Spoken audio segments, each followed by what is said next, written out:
کہ آپ آگے کیوں جا رہے ہیں. اب وہی اے ایس آئی جو ہیں وہ اپنی ضمانت کرانے کے لیے عدالتوں میں گھوم رہے ہیں. ایس ایچ او کو نامزد نہیں کیا گیا. ان لوگوں کا یہی کہنا ہے, ان لوگوں کا احتجاج ہے. آر پی او فیصل آباد سے ہے, وزیر اعلیٰ پنجاب مریم نواز سے ہے, ڈی پی او جھنگ سے ہے کہ ہمارا یہی مطالبہ ہے کہ اس میں ایس ایچ او جو سابق ایس ایچ او وریان تھے اسد باٹا, اس کو بھی نامزد کیا جائے تاکہ یہ جتنا بھی قصور ہوا ہے یا یہ جتنا بھی قتل کیا گیا اس قتل میں برابر کے حصے دار ایس ایچ او سابق ایس ایچ او بھی ہیں. ان لوگوں کا یہ بھی کہنا کہ 8,20,000 روپے تقریباً انہوں نے پولیس کو رشوت کی مد میں بھی دی ہیں. اس کے باوجود اس کے اوپر تشدد کیا گیا ہے. اگر آپ اس کی ویڈیو دیکھتے ہیں تو اس میں اس کی کوئی ایسی جگہ نہیں ہے جس کے اوپر تشدد نہیں کیا گیا. اس کے کانوں میں پیٹرول ڈالا گیا, اس کے جسم کے اوپر اتنا تشدد ہوا ہے کہ آج یہ لوگ یہاں پر سراپا احتجاج ہیں. یہ یہاں کے اہل علاقہ کے لوگ جو ہیں اس چیز کے اوپر سراپا احتجاج ہیں. ان کا یہ کہنا ہے کہ اس کی زبان جلائی گئی ہے.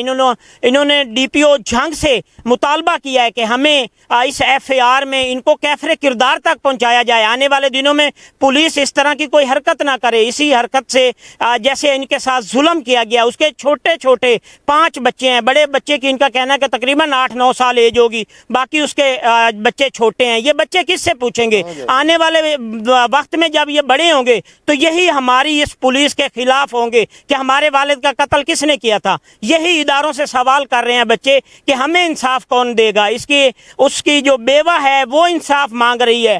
تو ڈی پی او جھنگ صاحب آپ اسد باٹا کو اس میں نامزد کریں اور ان کے خلاف جو ایف اے آر ہے اس میں ابھی ہونا تو یہی چاہیے تھا کہ جیسے گزشتہ رات ایس ایچ او آیا ہے تو چمن عباس جو ہیں وہ حوالات میں ہوتے تاکہ ان لوگوں کو آج پتہ ہوتا کہ ہمارا جو ملزم ہے وہ حوالات میں ہے. لیکن ہوا نہیں ہے. ہمیشہ ساتھ والے ہی ساتھ والے کو بچاتے ہیں, ہمیشہ وہی انصاف دیتے ہیں. تو یہ لوگ آج بھی سراپا احتجاج ہیں ان کی تفتیش کی جائے جیسے انہوں نے ہماری تفتیش ہمارے بندے کی ہے, اس کو قتل کیا گیا ہے. ان کو کیفر کردار تک پہنچایا جائے. اسی کے ساتھ ہمیں اجازت دیجیے. اللہ نگہبان.